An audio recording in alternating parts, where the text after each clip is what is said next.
So what do you say to the girl or guy sitting in this audience that has got a bit of a predisposition to want to be liked by many or most? If you don't get over that, you're doomed. Because what happens is this: you start to create a whole bunch of people that aren't even yourself. You never figure out who you are. You never live up to your dreams, your ambition. You live up to what whoever is around you that you like so much, that you want to emulate and be like so much. You live their dreams. You lose your power. You lose your power. The ultimate power is owning yourself.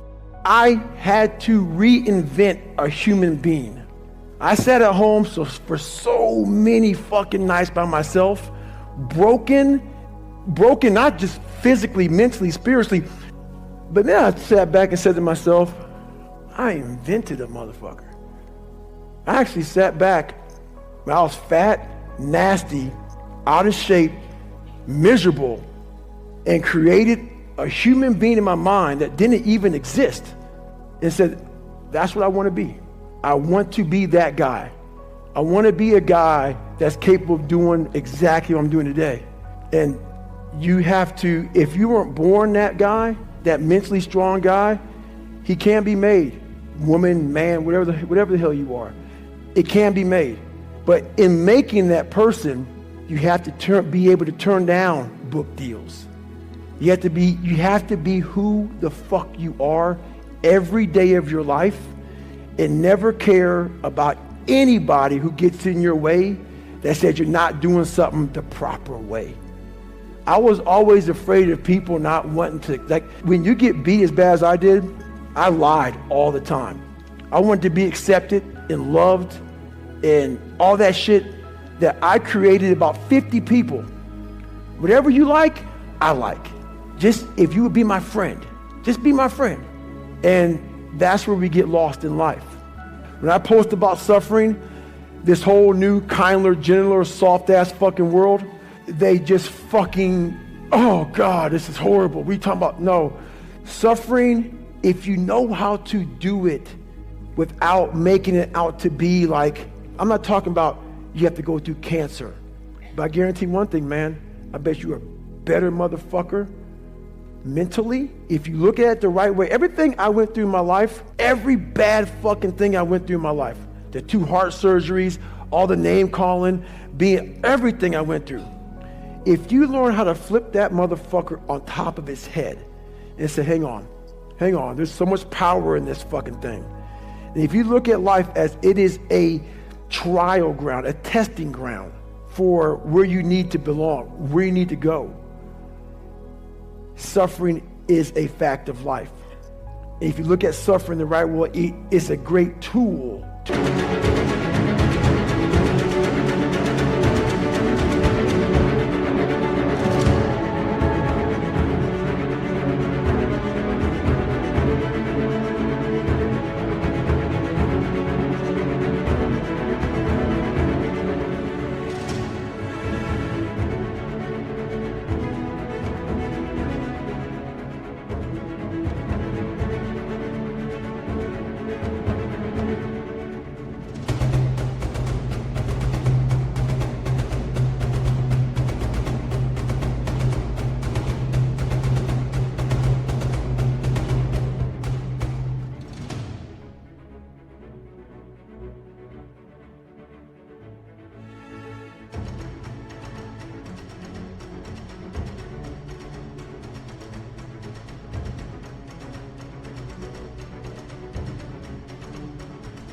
to callous your mind.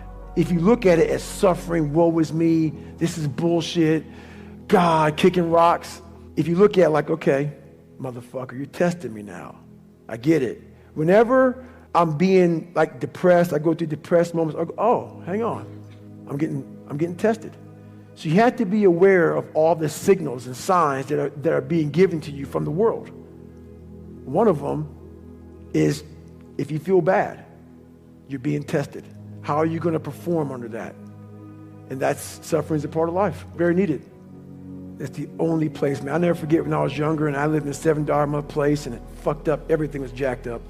I would I had a pair of jeans, and I'll never forget this as long as I live. You know, first day of school, people go school shopping, right? Week out, 2 weeks out, maybe a month out. We didn't have any money to do that. So I had this pair of jeans that the inside of the pocket was green. The inside of the pocket was green. I wore them almost every fucking day. So what I did for the next year of school was I cut that pocket out so the green would show, so it looked like a new pair of jeans. All I wanted was money. All I wanted was a nice car, was a nice home. The second I got the fucking money to do it, I realized it's bullshit. That's why I don't own a car, I don't own a place, I don't own shit. You will see me wearing the same fucking shit every fucking day. Nothing. What I realized is all I wanted in my life was look at that fucking...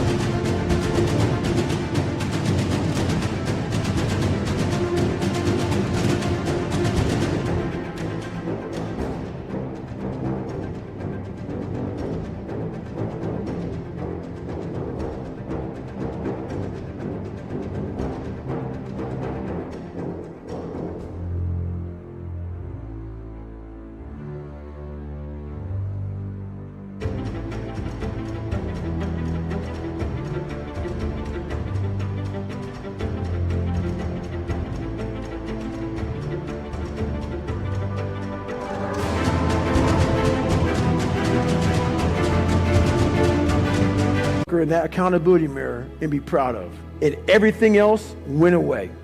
While you need money to be successful, you need money to live, you need money. Money does buy a form of happiness, because without it, you're fucking miserable. But once I realized it doesn't mean shit. It doesn't mean shit for me. While it helps you, it also hurts you to come from darkness, because why? It's easy for me to sit back and say, you know what? Poopy pants mentality. I want to sit back and let the world take care of me now. And that's what I'm talking about. Don't play sick too long. While my childhood was so messed up, I played sick way too long, and I almost lost tons of opportunities by playing sick. Because it feels good to play sick. My dad beat the fucking shit out of me, man. I couldn't read. I can't read. You know, when I was a junior in high school, I couldn't read. If you live that life, it feels good for people to, oh man, you know, that's just David, man. He's just not real smart, and he had a bad life, and you get a get out of jail free card. That's nice. It sucks doing what I had to do to get here today. That was not fucking fun. That darkness is not, there's nothing that dark to drive me to the places I had to go to become successful. On the flip side of that, if you come from a silver spoon family, you have to realize that. You have to realize, fuck, there's people out there like David Goggins who had nothing, fucking nothing. And I've had all this opportunity in front of me, and I'm a loser. I'm not shit.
What does that say about me? The conversations are very similar. You have all this opportunity and you've gone nowhere with it. I'm at the bottom of the barrel, and it could take me a lot longer just to get where you're at for the starting line, to be fair. There's a barrier in your brain. There's a barrier. You got to find out what kind of removes that barrier from your brain, my biggest barrier was my father. And once I removed that barrier, I was free to think. And once I felt good about myself, I was free to put action in. I never felt good about myself. I never felt good about myself. Whenever I would get somewhere, the demon would come back, put me right back in the cage. If you don't go back, like I'm a runner, left knee hurts. A lot of people focus on that fucking left knee. A lot of times it's your fucking right hip. And that's about life. You gotta figure out what has messed you up mentally. Go to the source. Go to the origin of the source.